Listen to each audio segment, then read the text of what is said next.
Mes très chers compatriotes,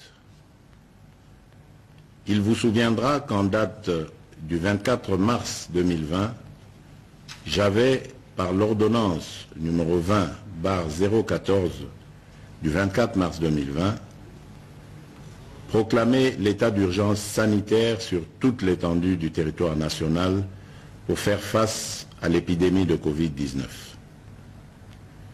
Cette grave crise sanitaire qui affecte le monde entier a rendu indispensables les mesures prises au niveau national pour agir au quotidien.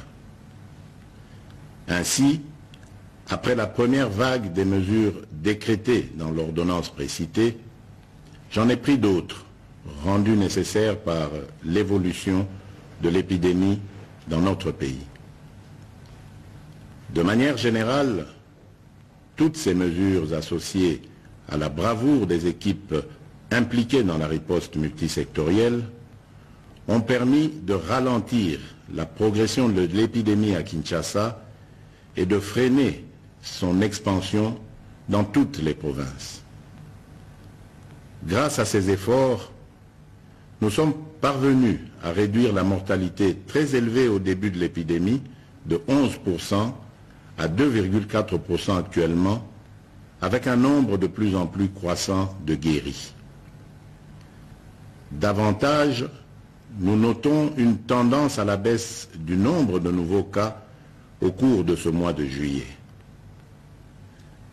Ce bilan nous place sur le plan à la 9e place en termes de nombre de cas et à la 12e place en termes de nombre de décès, déjouant ainsi toutes les prévisions catastrophiques qui ont été prédites pour notre pays au début de l'épidémie. Mes très chers compatriotes, cette nouvelle maladie qui a surpris toute l'humanité a causé des conséquences néfastes sur le plan sanitaire, économique et social. Aucun pays n'est épargné, même ceux qui disposent des meilleurs systèmes de santé et de protection sociale. Les mesures prises ont obligé nos enfants, nos parents,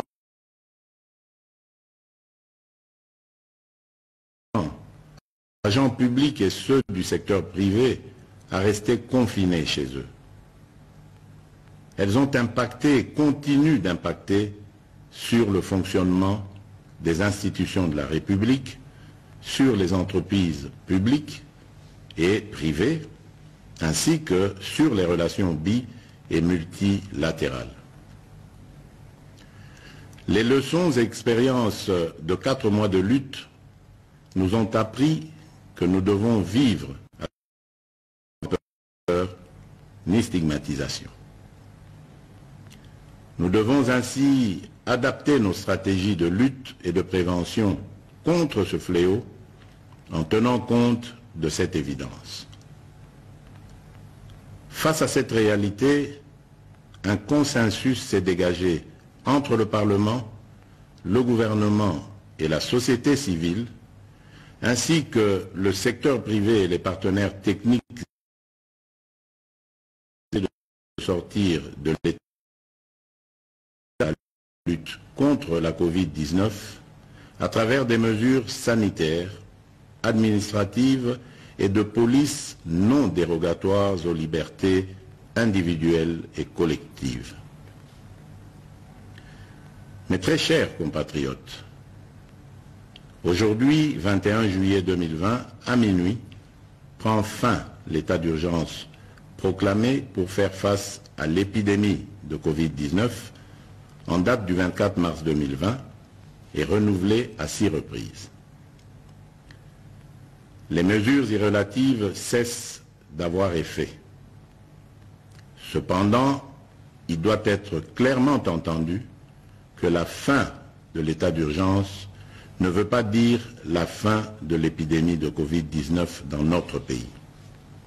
Par contre, c'est l'indication pour toute notre nation de revenir progressivement à une tout en respectant les gestes barrières et d'autres mesures y relatives. Il est donc question de faire l'équilibre entre notre santé physique, celle de notre économie et la stabilité de notre société. La fin de l'état d'urgence implique le retour progressif à la vie normale en respectant un certain nombre de préalables par rapport aux mesures sanitaires qui seront de stricte observation et à la reprise des activités en fonction des secteurs concernés et suivant les dispositifs mis en place par les autorités compétentes. Mes très chers compatriotes, ces préalables comprendront l'engagement des responsables à faire respecter les mesures spécifiques prises par le gouvernement, le renforcement de la sensibilisation et de la communication sur la maladie et sa prévention, ainsi que l'implication des différents acteurs engagés dans la lutte contre la Covid-19 à tous les niveaux. Quant aux mesures qui doivent accompagner le retour progressif à la vie normale, j'instruis ce qui suit. Premièrement, à partir de ce 22 juillet 2020, la reprise des activités commerciales, magasins, banques, restaurants, cafés, bars, entreprises, etc. La reprise des rassemblements, réunions et célébrations. La reprise des transports en commun. Deuxièmement, à partir du 3 août 2020, la reprise des écoles et des universités, en commençant par les classes et promotions terminales. Troisièmement, à partir du 15 août 2020, la réouverture des églises et lieux de culte, la migratoire interprovinciaux, l'ouverture des ports, aéroports et frontières, la réouverture des discothèques, stades et salles de spectacle. Toutefois, pour les funérailles, les dispositifs actuels restent maintenus et doivent être de stricte application. Dans ce contexte, il sied de préciser que les modalités pratiques de reprise dans les différents secteurs seront déterminées par les autorités nationales, provinciales et locales compétentes. Sans des mesures sanitaires qui doivent impérativement accompagner la reprise, je rappelle la nécessité d'observer partout et en tout temps les mesures barrières ci-après. La mise en place des dispositions de contrôle à chaque entrée impliquant la prise de température, le lavage des mains et ou l'application des gels hydroalcooliques, le port correct et obligatoire des masques dans les lieux publics, le respect de la distanciation physique, le contrôle et le suivi de l'état de santé du personnel public et privé, ainsi que la décontamination et la désinfection régulière des lieux d'activité. J'instruis le gouvernement de la République et tous les services habilités de prendre des dispositions nécessaires y afférentes. Aussi, je réaffirme mon engagement à la mise en œuvre du programme multisectoriel et d'atténuation des impacts de la Covid-19 en République démocratique du Congo que j'ai lancé le 18 juin 2020. Ce programme, qui est toujours en cours de mise en œuvre par le gouvernement, s'articule autour des trois axes ci-après. 1. Riposte, surveillance et renforcement du système de santé. 2. Soutien à la stabilité économique et relance de la macroéconomie. 3. Atténuation des risques et soutien aux populations. À cet effet, j'ai instruit ma task force, le comité multisectoriel le secrétariat technique, le ministre de la Santé et le ministre, ainsi que l'ensemble du gouvernement, de demeurer en alerte et de redoubler d'efforts dans la surveillance et la prise en charge de cette épidémie. Mes très chers compatriotes,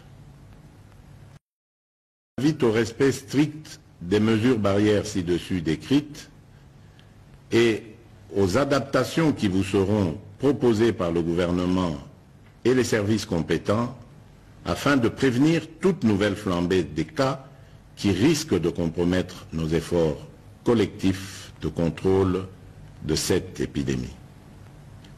J'encourage aussi tous les chercheurs dans les différents domaines à poursuivre leurs efforts dans la recherche des solutions innovantes locales pour contribuer à endiguer cette crise. J'exprime toute ma reconnaissance et tous mes encouragements aux équipes de riposte contre la Covid-19 qui, dans des conditions difficiles, ont fait et continuent de faire preuve de bravoure et de patriotisme. Je remercie aussi tous les partenaires bi- et multilatéraux qui nous assistent dans cette guerre contre la pandémie. Mes très chers compatriotes, au moment où nous amorçons une autre étape dans cette crise, je ne peux pas oublier toutes ces familles qui ont été directement victimes de ce fléau et pour lesquelles j'exprime toute ma compassion et celle de la nation tout entière. Mes pensées vont également et spécialement au personnel soignant qui, du reste, ont payé un lourd tribut dans l'exercice de leurs fonctions. Mes très chers compatriotes, notre devenir et notre avenir dépendront de notre conscience, de notre comportement, de notre discipline, de confiance et notre foi en la grâce divine. Que Dieu bénisse la République démocratique du Congo. Je vous remercie.